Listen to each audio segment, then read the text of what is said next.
princípio era o Verbo, e o Verbo estava com Deus, e o Verbo era Deus.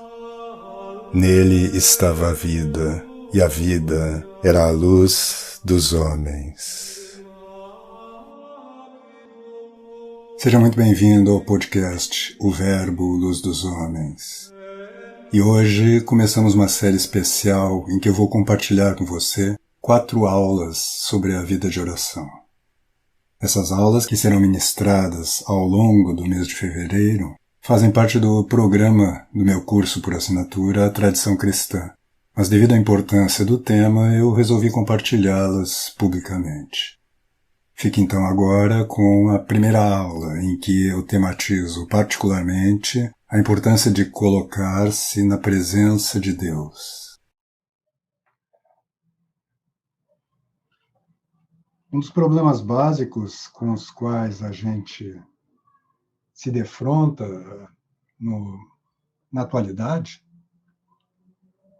e sobre o qual, especialmente as primeiras aulas desse curso A Tradição Cristã, a gente refletiu bastante, é o problema da nossa cosmovisão. Então, pensando em termos de oração, nós, por causa da cosmovisão mecanicista, da física moderna, nós temos uma tendência a imaginar, a colocar Deus num lugar distante, né? Fora do universo. A partir de que lugar, desse lugar, ele rege o universo, ele nos observa, ele nos julga e etc. Mas é voz corrente dentro da tradição cristã que Deus também está presente no universo, né? A gente até poderia dizer, e quando a gente fala de Deus, sempre a gente fala de uma maneira analógica, não é? Já que nós não temos a experiência direta de Deus, nós poderíamos dizer, de uma forma analógica, que é o universo que está dentro de Deus, né? Conforme a expressão de São Paulo, nele vivemos, nos movemos e somos. E há uma oração que se reza na Igreja Melquita, na Igreja Ortodoxa também, se eu não me engano, se reza essa mesma oração, uma oração para o Espírito Santo, que diz assim: Rei Celeste, Consolador, Espírito da Verdade, presente em toda parte e ocupando todo lugar. Então, a primeira dificuldade que a gente tem, e se você pegar os tratados sobre oração, todos eles colocam isso, quer dizer, o primeiro movimento da oração é colocar-se na presença de Deus, né? Tem inclusive uma famosa passagem de Santa Teresa no Caminho de Perfeição, em que ela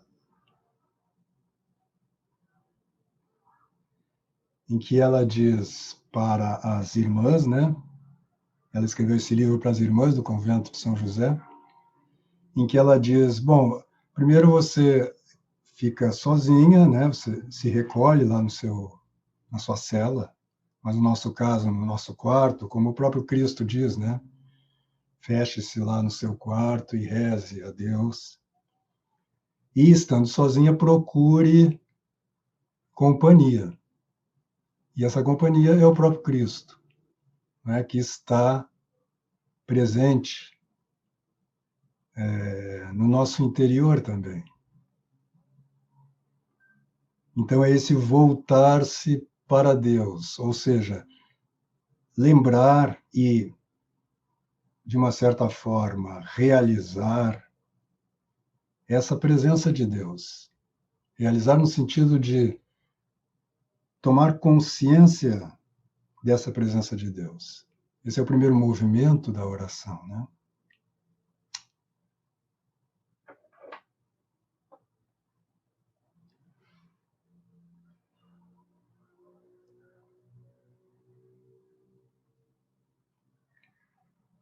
Esse exercício do ato de fé, e talvez seja bom a gente agora falar um pouquinho sobre a fé propriamente, porque a oração, em essência, é um exercício, quer dizer, em essência a oração é um diálogo com Deus, não é? Como diz também a Santa Teresa, é um diálogo com aquele que a gente sabe que nos ama. Então é um diálogo de amor, é uma busca de estar presente para Deus, como Ele está presente para nós. Há uma passagem de São Tomás de Aquino, na Suma Teológica, em que ele define o Evangelho, ele define o objetivo do Evangelho, o sentido do Evangelho é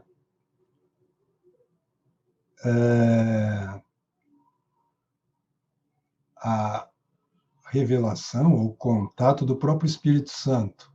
Né? Como o próprio Cristo diz,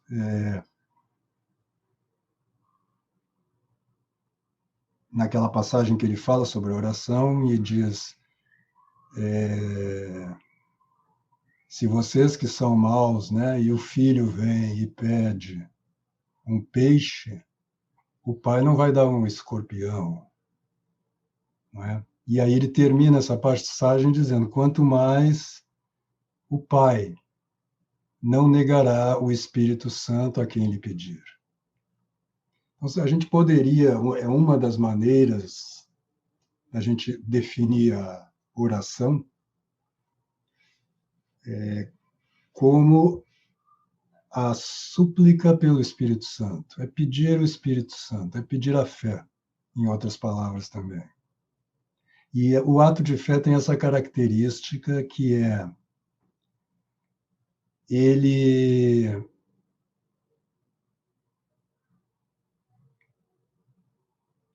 para que ele se realize, é necessário o concurso do próprio Deus. Isso aí também está na tradição, muitos autores. É voz comum, né, no cristianismo, que para você fazer um ato de fé, você precisa do auxílio da graça, senão você não consegue, só com as suas forças, você não consegue fazê-lo. Então a ideia é, quer dizer, a gente confunde o ato de fé com acreditar numa proposição, numa fórmula, que é, essencialmente, Deus existe. Deus existe. Bom, há muitas provas da existência de Deus, inclusive. Né? Começando lá por uma prova pré-cristã, que é a do Aristóteles, que está no livro, se eu não me engano, no livro 12 da Metafísica.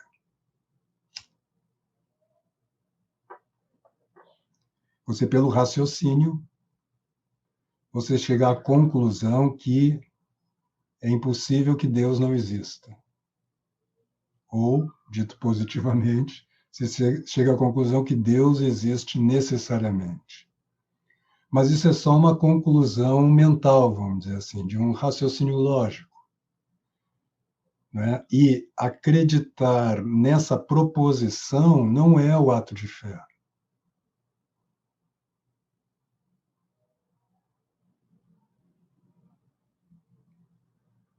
O ato de fé é acreditar nessa realidade, acreditar que Deus existe. O famoso eu creio, Senhor. Né? E nessa passagem do Evangelho, quando não me lembro se é um publicano que diz isso, acho que não, é um homem, é um judeu que está pedindo para Cristo auxiliá-lo, né, curar o servo dele, e ele diz a famosa frase, creio, Senhor, na Vulgata tá, mas ajuda a minha incredulidade. Geralmente a gente diz, creio, Senhor, mas ajuda a minha fé. não é? Mas, no fundo, é assim, a minha pouca fé. Mas no original, pelo menos no original de São Jerônimo, na tradução de São Jerônimo, não é nem pouca fé, é incredulidade mesmo. Então, nós vivemos nessa tensão aí entre aquele em nós que crê e aquele em nós que não crê, que duvida, que é a mente. Né? A mente está sempre colocando problemas, né?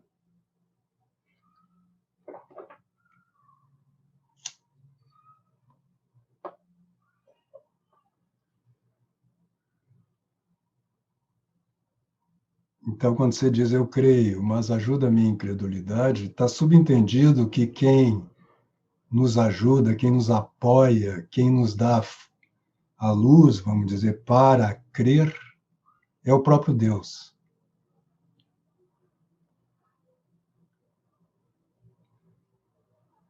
Então, o ato de fé, que também a gente pode dizer assim, a progressiva aquisição do Espírito Santo, ou a progressiva ação do Espírito Santo na nossa alma, tem junto uma certa luz. Quando de fato você crê, você diz para Deus, né? Você se coloca na presença de Deus e diz: eu creio, Senhor. Esse ato de fé recebe uma certa luz e a gente, neste momento, vê, aspas, vê não no sentido físico, né? Mas a gente vê que Deus existe, está presente, está na nossa alma, está atuando na nossa alma. Não que a gente sinta isso sensivelmente, a gente não sente nada, né? Então, esse primeiro movimento, depois nós vamos falar, acho que não hoje, na próxima aula, sobre os chamados métodos de oração, que são métodos que começam quase como um renascimento. Antes disso, você não encontra essas formulações, né? Assim, passos para você fazer uma boa oração. É um método de oração, né? Que fundamentalmente a gente pode sintetizar seria fazer o sinal da cruz, né? Colocar-se na presença de Deus, aí fazer um exame de consciência, quer dizer, lembrar dos nossos pecados, da nossa fraqueza, né? Colocar-se, como diz Santa Teresa, quando lembrar quem está falando e com quem você está falando. Né? Isso é o colocar-se na presença de Deus. Isso já traz esse movimento mesmo penitencial, né, de pedir perdão pelas nossas falhas, pelas nossas culpas, pelas nossas distrações, esquecimentos do próprio Deus, etc. Depois, começar, e aí entram os métodos em geral, né? Você escolher determinado tema, determinado assunto, sobre o qual falar com Deus. Geralmente se indica para os iniciantes, e todos nós somos iniciantes, eu imagino,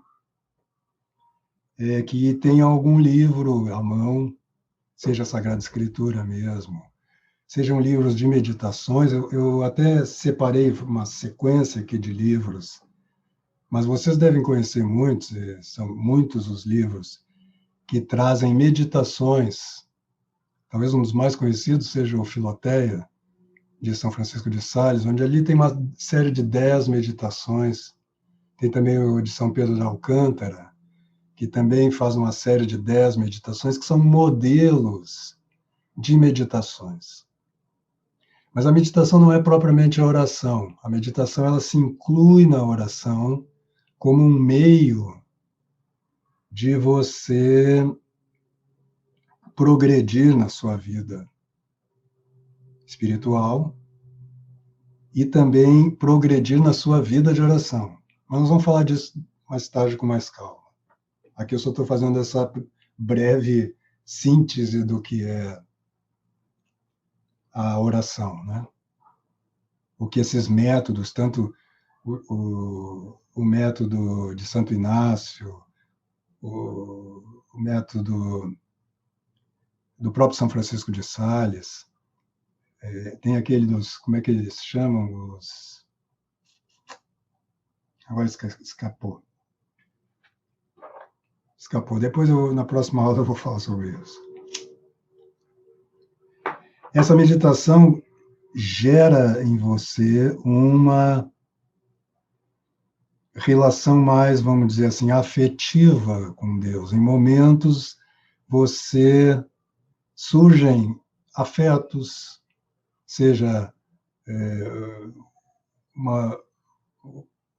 colocar-se, né, na presença, não, na mão de Deus, ou seja, seja feita a vossa vontade, né, colocar e dizer para Deus, faça-se como tu quiseres na minha vida está nas tuas mãos, ou afetos de amor, de arrependimento, etc.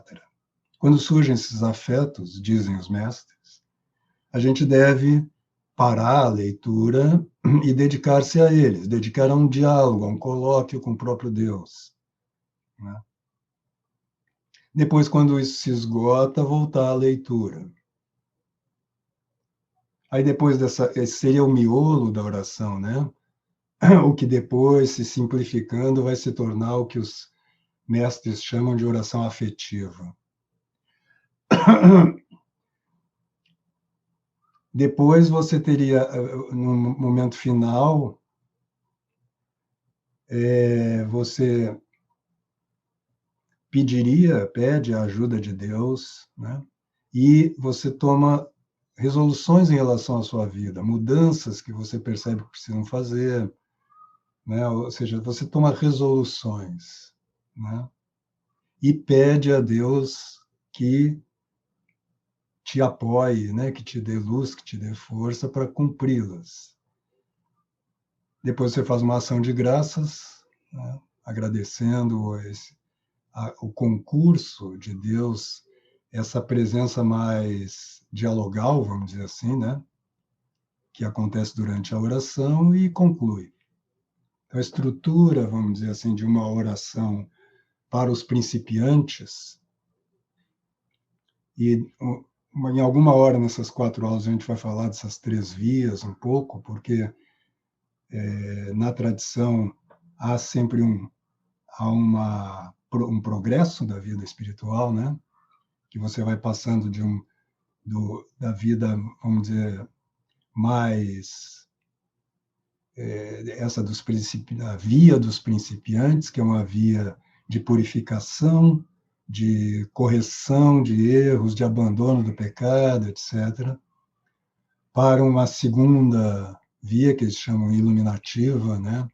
Em que você cultiva e reforça as virtudes, né? A vida de virtudes, a vida mais positiva, vamos dizer assim. E depois a terceira via, né? Que seria já a iluminativa, né? Onde você a unitiva, desculpa, em que você une-se, a tua oração já é uma oração de união com Deus, né?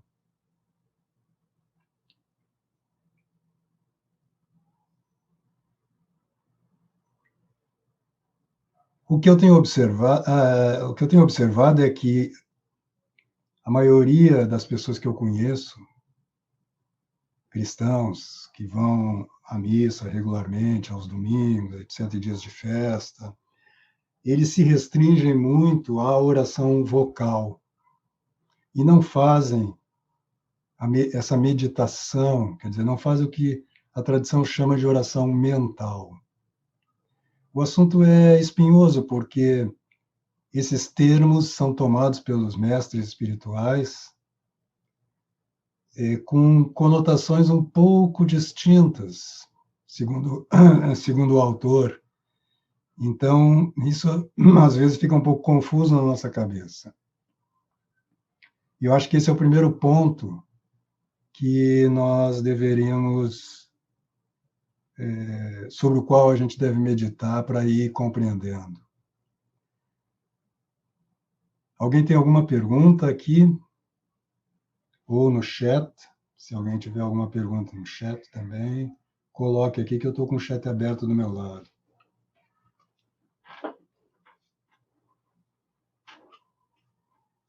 Dentro dessa perspectiva que eu estou falando, eu gostaria de ler aqui para vocês, ler com vocês, eu vou colocar aqui no...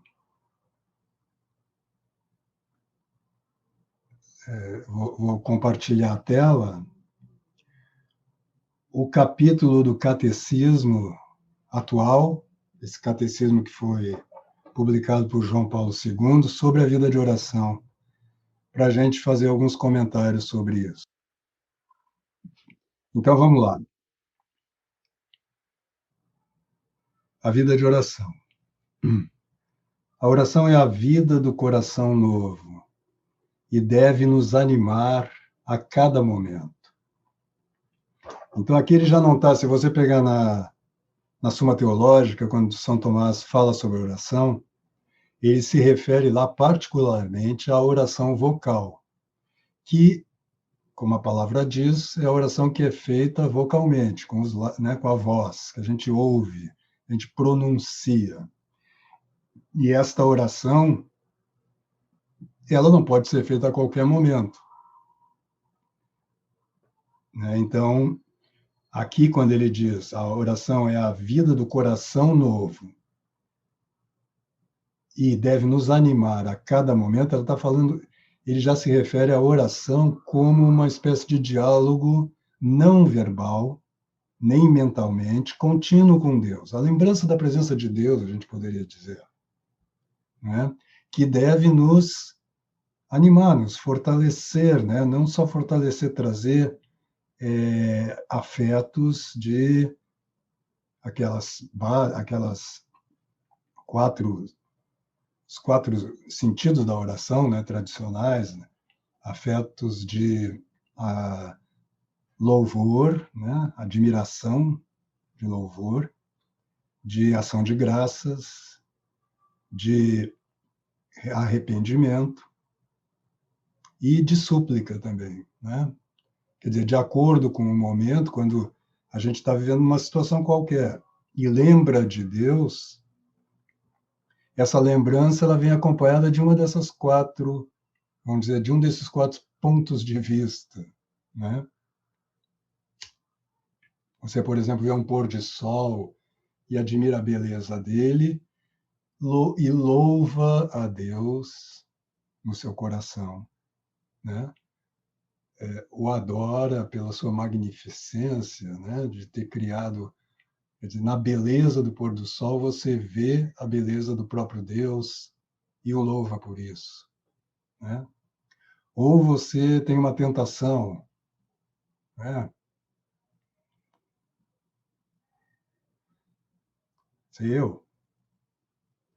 Você vem a vontade de mentir para não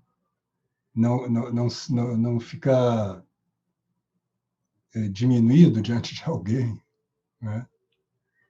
E você pede a força para ser fiel, né? Para não cair em tentação, como diz o Pai Nosso, e assim por diante.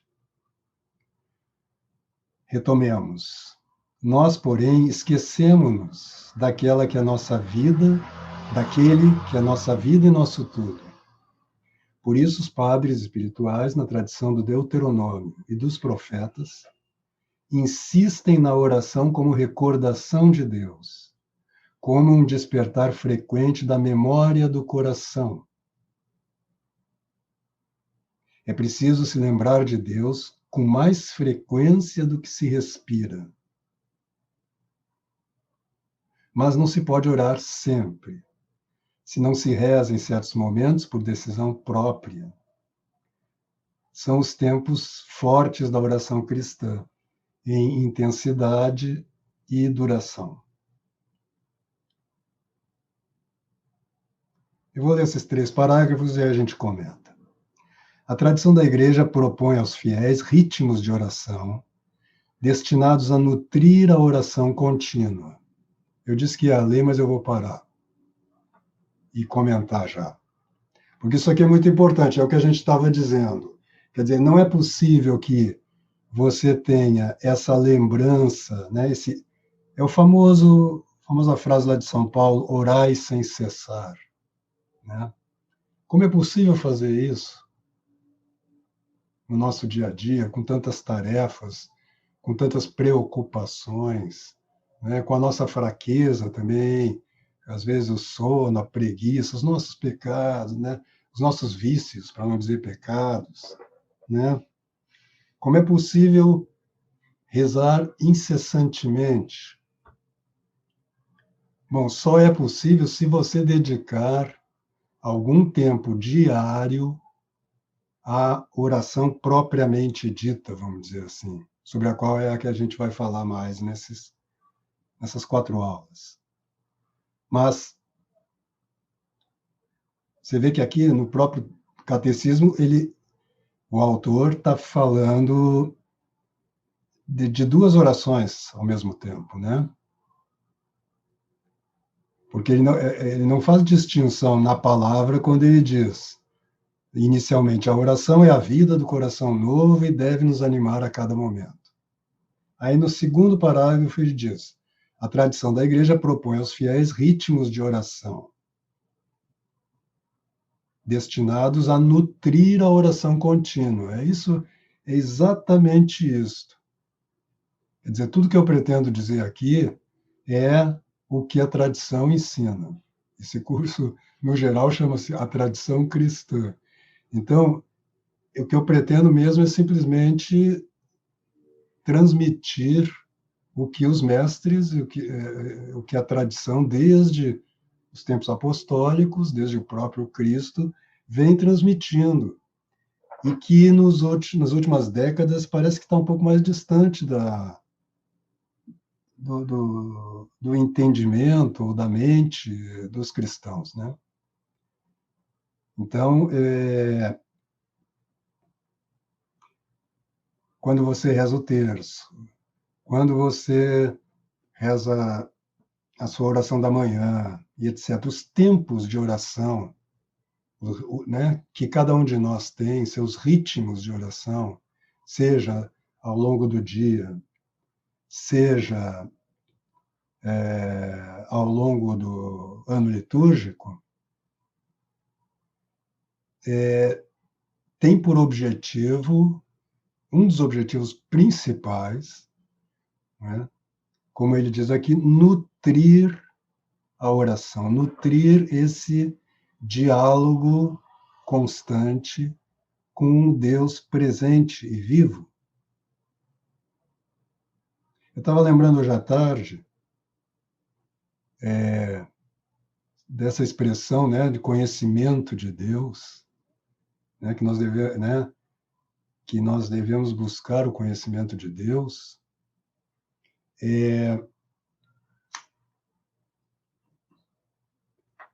Quando a gente pensa nisso, me parece, vocês me corrijam se eu estiver errado, mas me parece que na nossa mente, na mente atual dos cristãos e dos homens em geral, né, no Ocidente, pelo menos, que são os que eu conheço, a gente entende como um conhecimento discursivo de Deus, como um conhecimento, vamos dizer assim, por afirmações, por proposições. Deus é infinito, Deus é misericordioso, infinitamente, enfim, um discurso. Como se o conhecimento de Deus fosse um conhecimento, vamos chamar, livresco, ou erudito, ou estudioso, né? Mas Deus é uma pessoa. Então, o nosso conhecimento de Deus é análogo ao nosso conhecimento das outras pessoas. Pense nas pessoas que você conhece. né? Seus familiares, seus amigos, namorada, namorado, etc. Pessoas que você conhece bem. Você diz que conhece essas pessoas, não diz? Eu conheço fulano. Porém, esse conhecimento não é mental, não é discursivo. Ninguém, aliás, no nosso dia a dia, ninguém diz assim, eu conheço fulano, e o outro responde assim, então defina-o. Não é isso? Você não diz que conhece o Malé? Então me dê uma definição do Malé.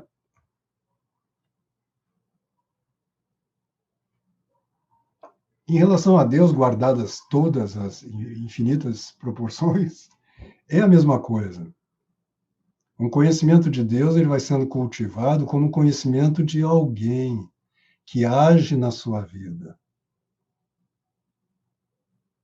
e cuja ação você muitas vezes percebe não a ação propriamente dita, mas o efeito dessa ação, né?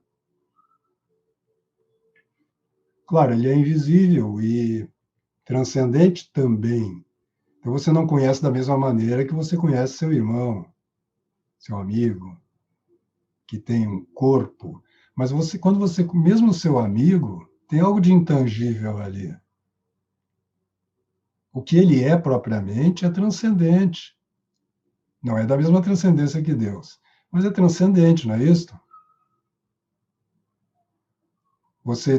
Quando você vê o seu amigo, você vê o corpo do amigo num determinado momento. Você não vê o seu amigo em toda a sua história, por exemplo.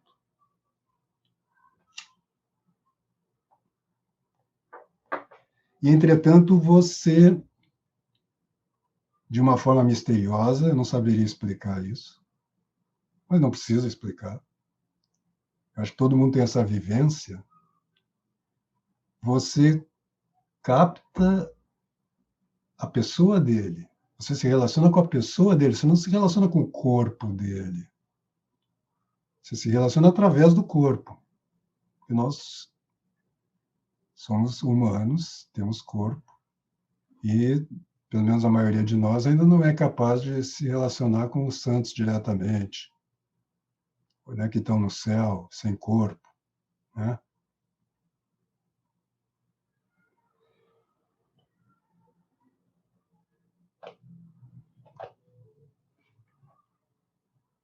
O confessionário tradicional, que está desaparecendo também, muitas igrejas não têm mais aquele confessionário tradicional do Ocidente, né? Geralmente a gente se senta e, né, conversa diretamente com o padre, vendo o padre, né? Não estou nada contra isto, mas no confessionário tradicional nós temos aquela treliça, eu acho que chama, né? Aquele véu, né? Que ao mesmo tempo que nos revela o padre, nos esconde o padre ao mesmo tempo, né? Eu gosto de usar essa imagem também na minha relação, na minha tentativa de oração, né? Deus está presente, eu não estou vendo, tem um véu, mas ele está me vendo. É um pouco que nem esses vidros, né, que existem, né? Por exemplo, na identificação de criminosos, né? Aqui que a gente vê na TV, né? Eu não sei se no Brasil se usa também aquele tipo de. Tem vários suspeitos, aí você põe alguns suspeitos lá põe algumas pessoas que não são suspeitas, né? Para a testemunha identificar você, a testemunha, e Deus é a testemunha onisciente, né? Tá nos vendo, mas nós não o vemos. Ninguém jamais viu a Deus, diz a Escritura, né? Entretanto, ele está nos vendo aqui e agora, está ouvindo isso que eu estou dizendo. Ele está vendo vocês aqui e agora. A gente lembra disso muito pouco. Eu estou falando de mim. Talvez vocês estejam mais adiantados na vida espiritual do que eu, mas eu vejo isso na maioria das pessoas, no comum das pessoas, a gente lembra desse olhar. Então, uma das coisas que eu sempre aconselho, já devo ter falado para vocês aqui ao longo dessas, acho que hoje é a 19ª aula já, se não estou dizendo pela primeira vez, lembrar-se que Deus está nos vendo. Quando você lembra disto, tem alguma luz aí, que é a luz da fé, que é a luz do Espírito Santo, que não é só pelos meus raciocínios aqui, mas que confirma isso para a gente. É claro, Deus está me vendo.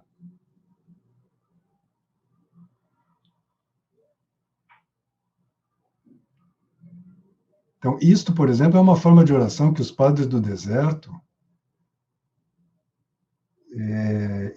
e no Oriente se usa com muita frequência, e no Ocidente também, só que nós estamos perdendo um pouco a nossa tradição. Aliás, esse é o espírito desse curso, né? Tentar recuperar um pouco, né? Como está lá na divulgação, né? Tome posse de um tesouro que é seu. Quer dizer, nós temos um tesouro que é a nossa tradição, mas ele está um pouco lá abandonado, cheio de teia, no canto da sala, né? No canto escuro. E a gente fica preocupado com banalidades. E um desses é o que no Ocidente a gente chama de jaculatórias, né? Vem de jácula, que é flecha. Jaculatórias são como flechas que você lança para o céu, né? E que abrem, vamos dizer, né? Metaforicamente, abre. É como se o céu estivesse nublado, você lança uma flecha, faz um buraco ali na nuvem e entra um pouquinho de luz. E aí fecha de novo. Aí você, outra jaculatória, né? As jaculatórias são inúmeras. Geralmente são frases da Bíblia. Uma dessas, por exemplo, que eu citei há pouco, é: eu creio, Senhor, mas ajuda a minha incredulidade. Ele ajuda quando você pede.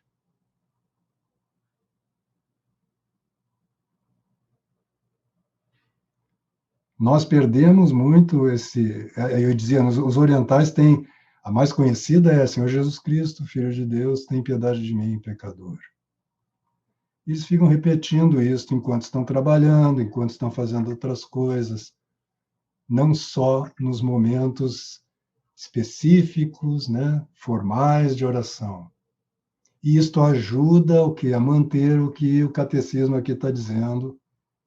Eu fiz questão de pegar este catecismo, que é o catecismo atual do Concílio Vaticano II, que é tão discutido, né? É pós-concílio. Então, o que eles estão dizendo aqui é o ensino da Igreja hoje, né?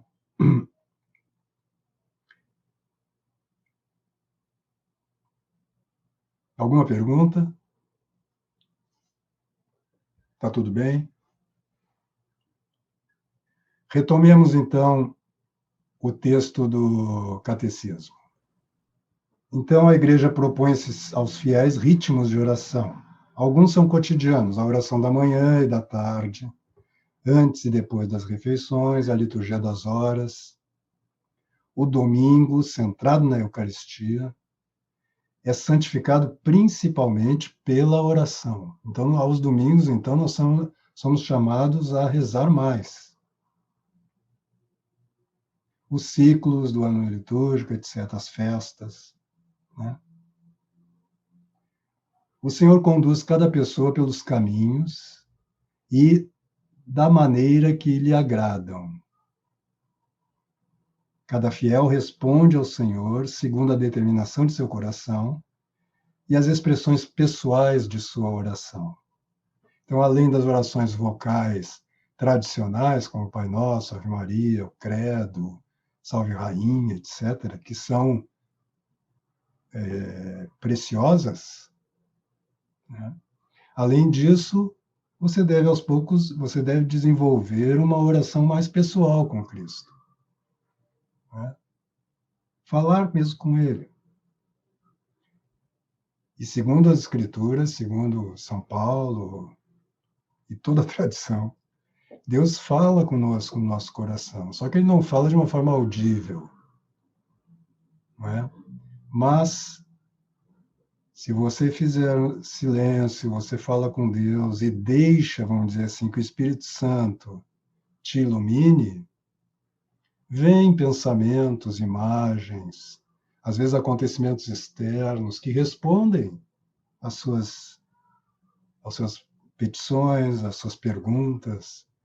Ou seja, esse cultivo de um diálogo constante com Deus, muitas vezes em silêncio, ou seja, sem a produção de discurso, é um objetivo fundamental do cristão. Continua o catecismo. Entretanto, a tradição cristã conservou 3 expressões principais da vida de oração: a oração vocal, a meditação e a oração contemplativa. Uma característica fundamental lhes é comum: o recolhimento do coração. Esta vigilância em guardar a palavra e em permanecer na presença de Deus faz dessas 3 expressões tempos fortes da vida de oração.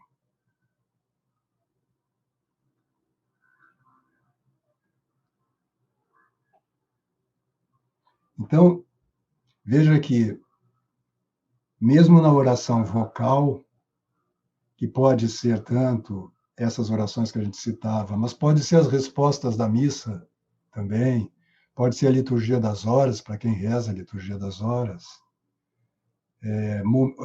a oração, também a sua oração da manhã e da noite, que geralmente, pelo menos eu tenho, geralmente a gente tem algumas fórmulas, né, que a gente usa, a gente repete todo dia, elas correm sempre o risco da gente estar falando sem estar prestando atenção no que está falando. Ela se torna, não sei se é mecânica a palavra certa, mas é um pouco alienada, né? Um pouco a gente esquece aquilo que Santa Teresa diz que é o fundamento: lembrar quem está falando e com quem está falando. A gente acaba vendo isso como uma espécie de, como é que eu vou chamar isso? Fórmula mágica, né? Em que você, ou um dever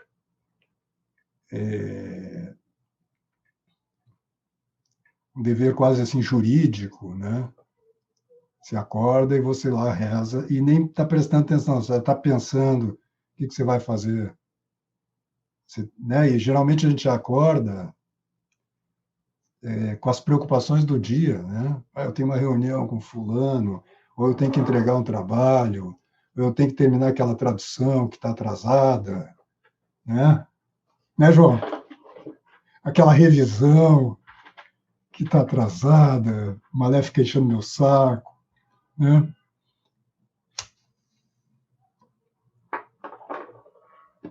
Acordou com alguma preocupação, manda a preocupação para as cucuias, né?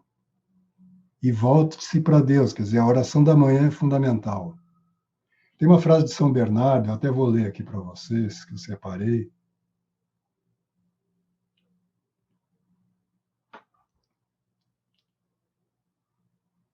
que diz assim, ó: intenção, né? Quer dizer, a intenção quer dizer uma tensão interna, né? A gente tem uma intenção já, né? Quando a gente vai rezar, a gente tem que voltar-se intencionalmente para Deus, né? Mas voltemos. Intenções, pensamentos, vontades, afetos e todo o meu interior, vinde, subamos a montanha, vamos ao lugar onde o Senhor vê ou é visto. preocupações, solicitudes, ansiedades, trabalhos, penas e servitudes, aguardai-me aqui.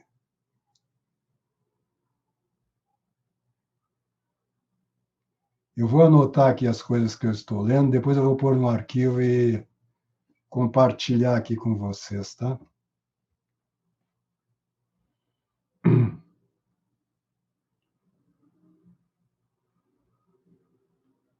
Então, isto vale tanto para a oração da manhã, quanto para um momento de folga, né? Na hora do almoço, terminou de almoçar, ainda tem um tempinho e você resolve rezar um Pai Nosso, você vai de novo, você vai subir a montanha, né? Nota que no Evangelho, geralmente Cristo sobe uma montanha para rezar, né? Ou seja, ele se afasta, né, como diz São Bernardo aqui, das preocupações, solicitudes, das coisas do dia a dia. Não porque elas sejam negativas. Não, nós somos criados, somos seres humanos e temos nossa vida. E nós não somos monges, mas mesmo os monges também têm. São Bernardo que está falando isso.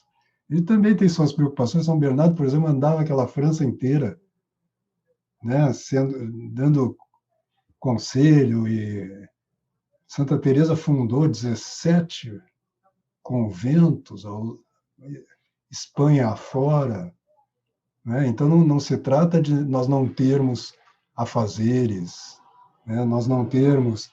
Nós vamos tratar um pouquinho disso sobre, talvez pegando um pouco em São Tomás, essas duas noções da vida ativa e a vida contemplativa, né? Todo cristão é chamado a ter as duas vidas. Não é só essa divisão aí do religioso, como alguém. Isso foi, no Ocidente, foi aumentando, né, essa distância entre o leigo e os religiosos e sacerdotes, né?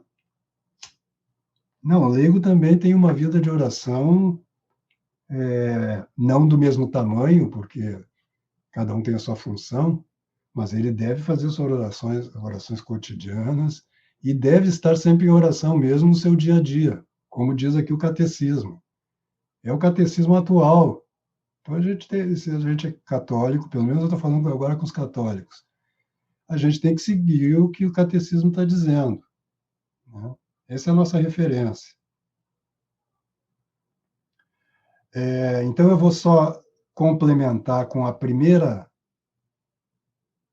primeiro comentário aqui do catecismo, e a gente continua sobre isso na próxima aula. E aí vou abrir aqui para ver se tem perguntas aqui no YouTube para a gente responder, tá bom? Então, esse primeiro parágrafo trata da oração vocal. Deus fala ao homem por sua palavra.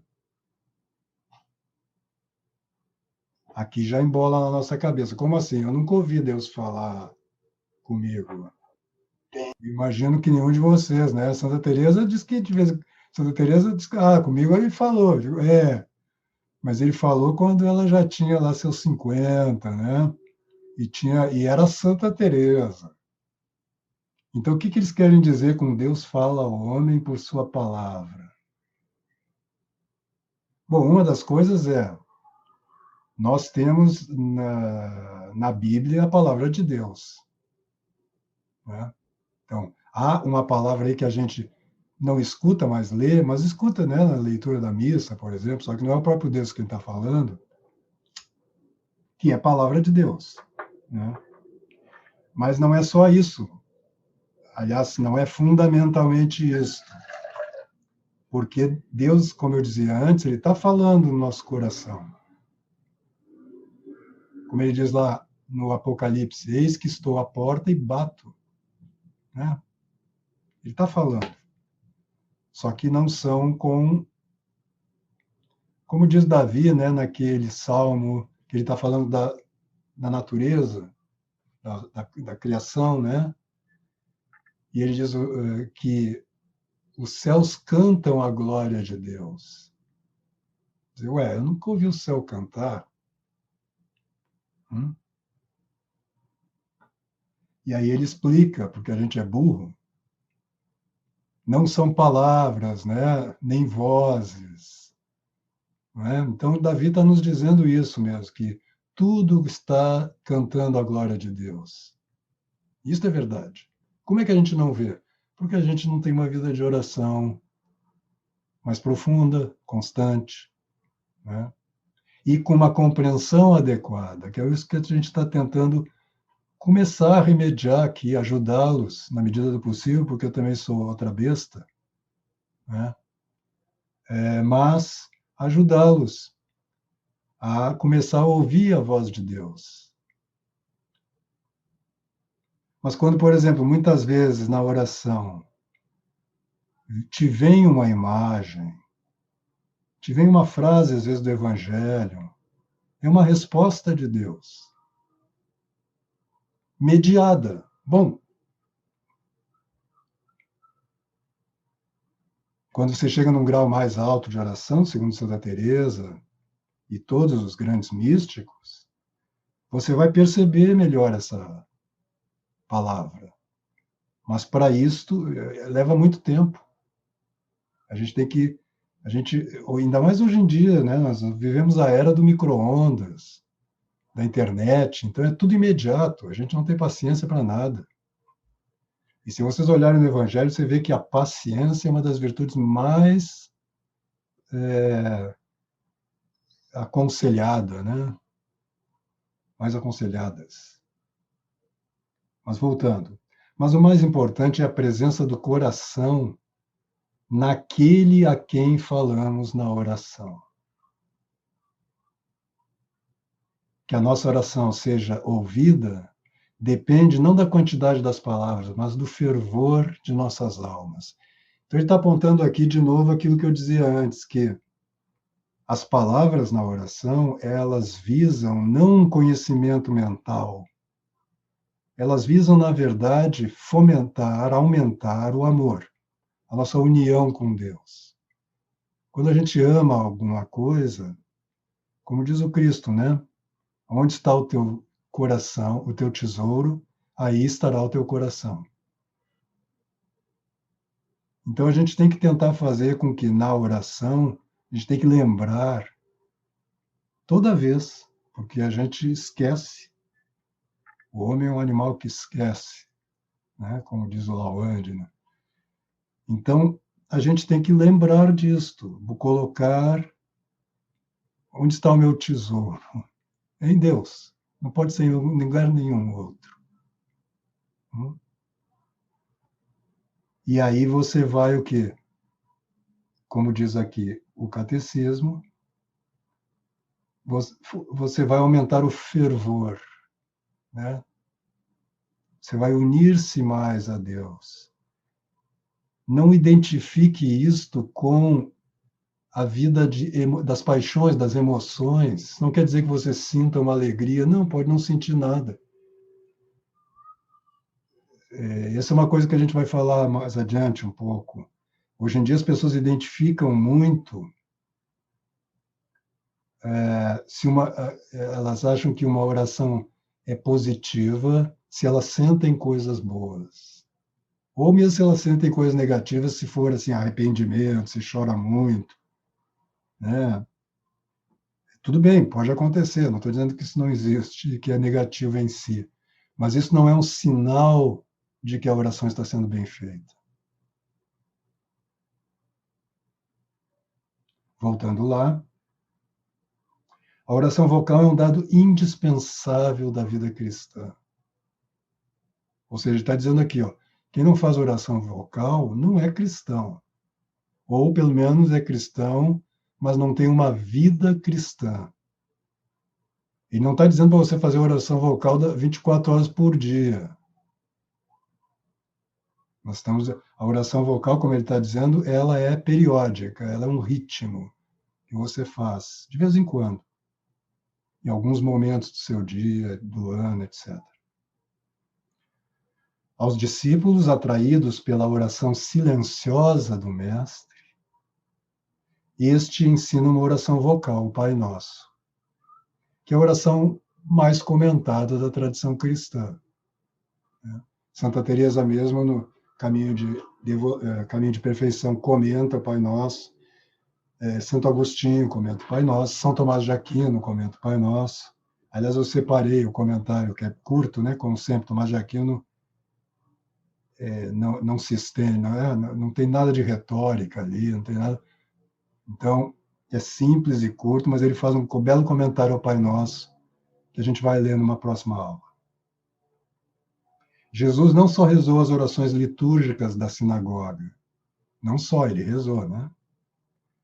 Os evangelhos o mostram elevando a voz para exprimir sua oração pessoal, da bênção exultante do Pai até a angústia do Getsemane. Então aqui nós já temos a outra oração que a gente falava, que também a gente deve cultivar, que é falar com Deus como a um pai, como um amigo, como um irmão, como a um juiz também, que nos ama, é um juiz que nos ama, mas como o ser que ele é. Né? Mas não ter pruridos de conversar com Deus. Ele mesmo diz, eu estou aqui batendo a porta esperando. Quem me abrir, eu vou entrar e conversar com ele, comer com ele, comungar, né, com ele. Essa necessidade de associar os sentidos à oração interior responde a uma exigência da natureza humana. Nós somos corpo e espírito, e sentimos a necessidade de traduzir exteriormente nossos sentimentos. É preciso rezar com todo o nosso ser para dar à nossa súplica todo o poder possível. Essa necessidade corresponde também a uma exigência divina. Deus procura adoradores em espírito e verdade. É uma referência à passagem com a samaritana, né? E, por conseguinte, a oração que sobe viva das profundezas da alma.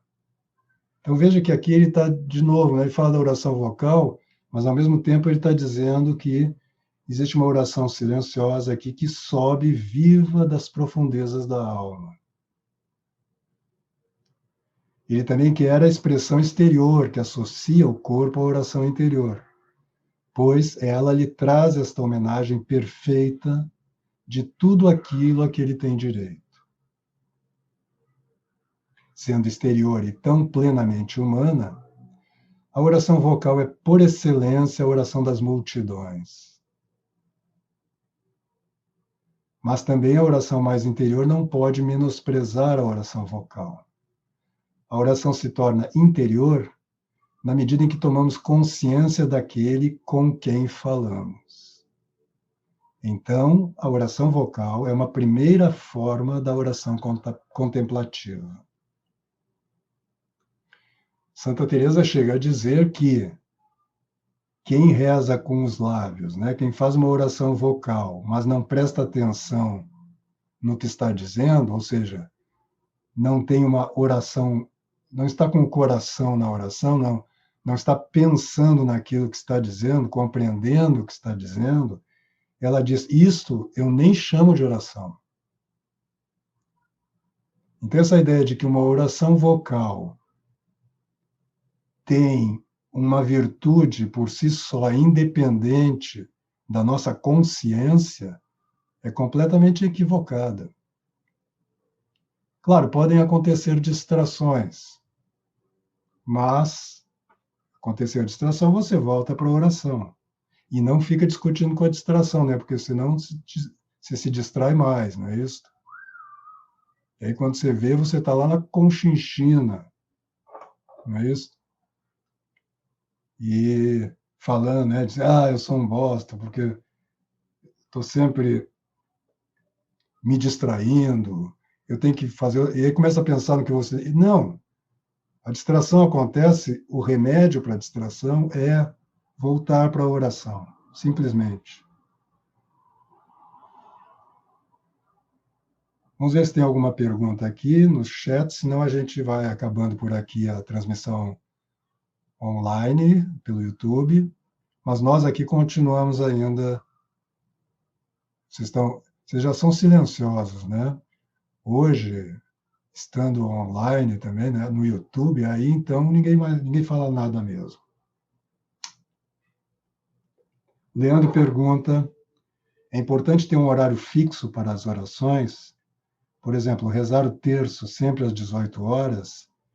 Leandro, não para todas as orações, mas alguns horários é bom que sejam fixos.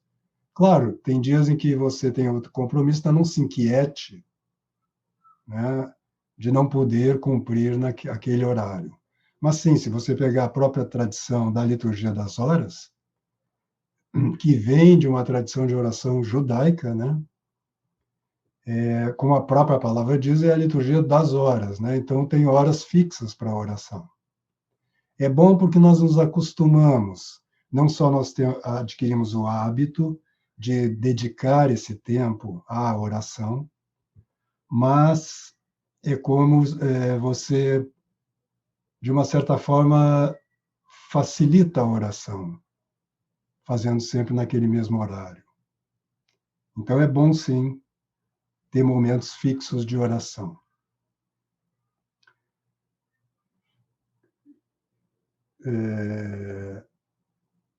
Bom, aqui tem uma pergunta que não tem a ver com... O Rodrigo pede para eu disponibilizar a adaptação para teatro de Lições de Abismo. O texto propriamente dito, lido, não faz muito sentido. Então, por isso eu nunca disponibilizei. Daqui a um tempo eu espero que eu possa disponibilizar uma gravação do espetáculo. Júnior pergunta: boa noite, professor. Pergunto: e a oração em estado de pecado mortal? Obrigado e salve Maria. Salve Maria. A oração em pecado mortal, se tem uma boa intenção, se você está, de fato, pedindo para Deus te ajudar, seja lá de que maneira, às vezes até querendo sair desse pecado, ela é escutada por Deus. Deus está ouvindo todo mundo, inclusive não só nas orações, não é isso? Tudo que você está dizendo, Deus está ouvindo. Mas quando você fala diretamente com Ele, Ele como que aguça o ouvido, né? E se é uma oração sincera, Ele ouve.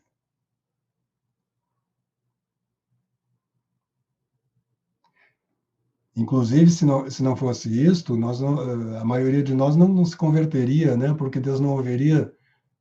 Para ouvir a oração, você já teria que estar em estado de graça. E um caminho de conversão é lento, às vezes longo, né? Então, Deus está nos ouvindo e Ele nos atende desde que a nossa intenção seja reta, vamos dizer assim. Desde que você peça, fundamentalmente, como diz o Cristo no Evangelho, a oração deve ser o pedido do Espírito Santo. Se Deus nos manda o Espírito Santo, vem tudo junto com ele. A gente pode fazer outros pedidos, nós vamos falar mais tarde sobre isso.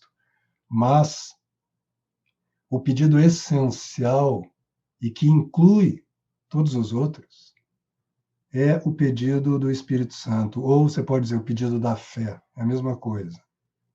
Creio, Senhor, mas aumenta a minha fé. Ou envia o teu Espírito e tudo será criado. Porque a própria presença de Deus e o amor de Deus derramado em nós, né? A tradição diz isto: se você não se Deus não te der o poder de amá-lo, nem isso a gente consegue fazer. O próprio amor de Deus é um dom, tudo é dom.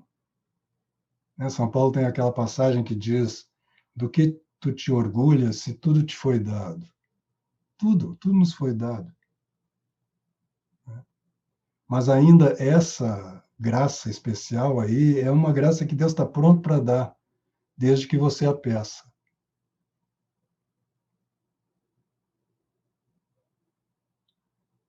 Deus fala, diz a Dani, e a gente sente a sua palavra. Muitas vezes nem sente não sente a palavra, mas a gente compreende algo dela. A gente vê, às vezes a gente até pode sentir alguma coisa, mas às vezes a gente vê uma imagem, a gente lembra de um versículo, ou alguém diz alguma coisa para nós, ou acontece alguma coisa, às vezes mais tarde, no outro dia, que é uma resposta também. Por isso a gente tem que estar sempre atento. A atenção a Deus, a presença de Deus, é a substância da vida cristã, ou da vida de oração. E como diz lá o catecismo, as nossas orações diárias, um de seus objetivos é exatamente como que nos colocar num estado ao longo do resto do dia de oração. Até chegar um momento, todos os santos dizem que chega esse momento, a gente tem que perseverar. E às vezes a gente é pouco perseverante. Em que essa oração do coração, essa lembrança da presença de Deus, se torna mais contínua. Sempre há momentos de esquecimento. Santa Teresa conta que às vezes ela se distraía, mas quando ela se distraía, Deus vinha assim como um terremoto, como um furacão em cima dela, né? Mas aí é Santa Teresa, né? Juliano pergunta: Malé, como você faz para relaxar seu corpo antes de rezar? Eu não faço nada, Juliano. Mas talvez você esteja perguntando como fazer, né, quando a gente está tenso. Aí é bom expirações, né, fazer um exercício de relaxamento propriamente dito, quer dizer, isso é uma coisa independente, é uma coisa da nossa natureza, né? As pessoas hoje em dia são muito tensas mesmo, né? Tem inclusive no curso lá, em alguns cursos que eu dei, eu dou um exercício de relaxamento do Feldenkrais, mas existem outras técnicas para as pessoas fazerem com uma certa regularidade até elas conseguirem liberar-se de tensões que ficam arraigadas, né? Tensões nos ombros, por exemplo, né? As pessoas são muito tensas. Eu, como tenho uma trajetória aí de ator e, portanto, de trabalho com relaxamento, com o corpo, não sou uma pessoa muito tensa, então eu não preciso, preciso, na verdade, assim, recolher mesmo, como diz o catecismo, o meu coração, né? Quer dizer, abandonar as imaginações, né? Encontrar uma certa tranquilidade. E se colocar-se na presença de Deus é fundamental. Se você já começa a rezar cheio de coisa na cabeça, sua oração não vai rolar. Né? Então, esse colocar-se na presença de Deus, como diz São Bernardo ali, é deixar de lado, né? Colocar entre parênteses suas preocupações, suas tensões, suas agonias, né? E como que subir a montanha para mais estar perto de Deus. Eu te garanto que esse contato em oração vai melhorar, vai te ajudar a resolver esses problemas, mas não na hora. Na hora você tem que deixar aquilo para depois, como diz São Bernardo, quando você voltar, você retoma.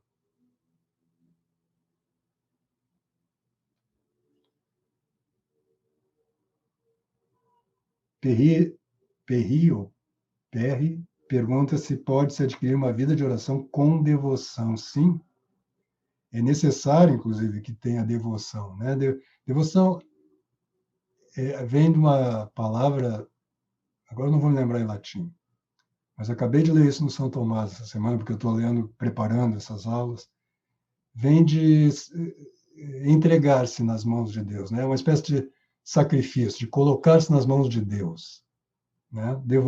O devoto é aquele que colocou sua vida a serviço de Deus, mas não a serviço no sentido de obras, não. Colocou a sua vida para fazer aquilo que Deus pede dele. Então é necessário, a devoção é fundamental para a vida de oração. Eunice lembra que Jesus ouviu um condenado à morte, sim. Em relação ao pecado mortal lá, né? O bom ladrão, ele era tão criminoso quanto o outro ladrão. E ele, sinceramente, nem pediu para entrar no céu já direto, né? Ele só pediu, lembra-te de mim quando você estiver lá. E o Cristo já deu, aliás, isso é regra. Deus sempre dá mais do que o que a gente pede. Desde que o que a gente peça seja bom para nós, né? Quando a gente peça uma coisa ruim, Deus dá outra coisa. Tá? Também tem isso. Às vezes a gente pede uma coisa, a gente não deve pedir muito coisas assim de acordo com a nossa visão do mundo. Me dá isso, me dá aquilo, porque a gente não sabe, como de São Paulo, a gente não sabe o que é bom para nós. O Espírito sabe, o Espírito Santo que reza em nós, né? Então, é bom, por isso a regra lá são os pedidos do Pai Nosso, né? Pedir, faça-se a tua vontade, enfim. Camila pergunta quando será a próxima aula. Na quarta-feira que vem, sempre às quartas-feiras, às 8h30 da noite, aqui no meu canal do YouTube. Tá bom? Rodrigo, desculpe importunar, mas quero aproveitar a oportunidade para pedir. O Rodrigo quer adaptação do Lições de Abismo. E, Rodrigo, eu não vou te dar, infelizmente, tá bom? Porque eu tenho muito carinho por essa adaptação e é impossível outra pessoa fazê-la. Então, não dá para usar como um roteiro para outra pessoa montar. Então, infelizmente, eu não posso disponibilizar. Arthur, qual a maneira correta de se contemplar os mistérios no terço? Bom, nós vamos falar um pouco sobre isso nas próximas aulas, mas existem muitas maneiras de rezar o terço e nenhuma está errada. Mas, segundo, existem uma série de cartas apostólicas, São Leão XIII, talvez, eu não tenho certeza de qual foi o Papa, no final do século XIX, sobre o terço, que merecem ser lidas. E uma coisa que ele diz ali é que o terço é uma série de contemplações ligadas pelas orações, né, por 10 Ave-Marias e o Pai Nosso, ao contrário, né? Mas nós vamos falar sobre não contemplar os mistérios propriamente, mas sobre a meditação. Os mistérios, na verdade, a gente não deveria dizer contemplar os mistérios do terço do rosário, mas meditar sobre os mistérios do rosário. Não precisa ser uma meditação discursiva, você pode, por exemplo, imaginar a cena visualmente, né? Você pode ouvir o que as pessoas dizem ali, né? Ou simplesmente lembrar digamos, né, da Anunciação, e isto gerar alguns pensamentos, ou melhor ainda, alguns afetos em você. Você fica um tempo ali contemplando, meditando sobre aquele mistério. Aí depois você reza as 11 orações e o Glória, né? E quando você for rezar, aí você presta atenção nas palavras e em Deus, né? Para quem você está dizendo aquilo ali. Então você procura concentrar, não fique pensando diretamente no mistério meditado durante a recitação das orações. Pelo contrário, você fica pensando, quando você diz Pai Nosso que estás nos céus, você lembra, você pensa nisso, que Deus é Pai, você está falando com Ele, que Ele está nos céus. Você pensa o que as palavras estão dizendo, né? Você torna aquela oração tua. Você está dizendo aquilo ali para Deus. E como diz lá o catecismo, com o coração em Deus e no sentido das palavras. O Marcos fez uma brincadeira comigo, dizendo que o cigarro ajuda a relaxar. Não, não ajuda, não influi nem contribui. Então tá bom, gente. Já passamos um pouco já do horário. Agradeço muito a presença de todos aí no YouTube. E o pessoal aqui do curso mantenha-se online, aqui vivo, que a gente vai continuar ainda conversando mais algum tempo aqui, tá bom?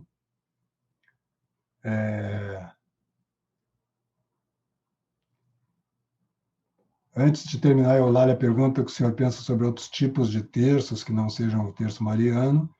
Quando penso que já conheci todos, aparecem outros. É verdade, Eulália. Existem muitos, todos eles são bons.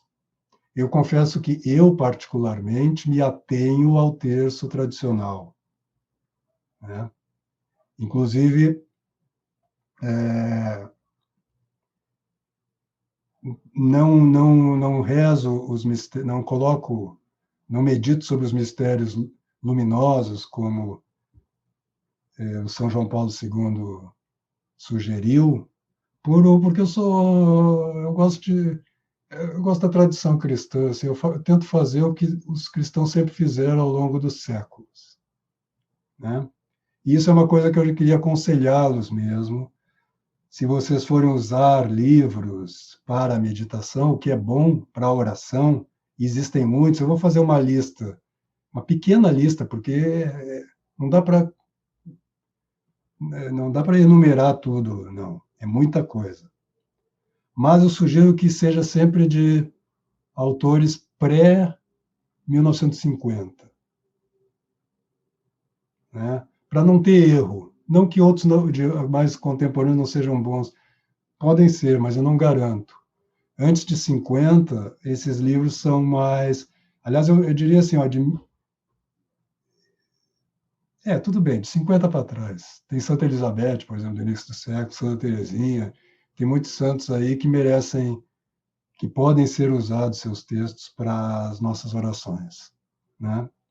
Mas depois de 1940, 50, começou uma certa confusão, né, na igreja, que você deve sempre desconfiar, né? Desconfiar não, mas assim não é seguro. E nós estamos tentando aqui trabalhar a partir de fundamentos seguros, tá bom? Então, novamente, muito obrigado, fiquem com Deus e até a quarta-feira que vem, às 20h30, neste mesmo canal.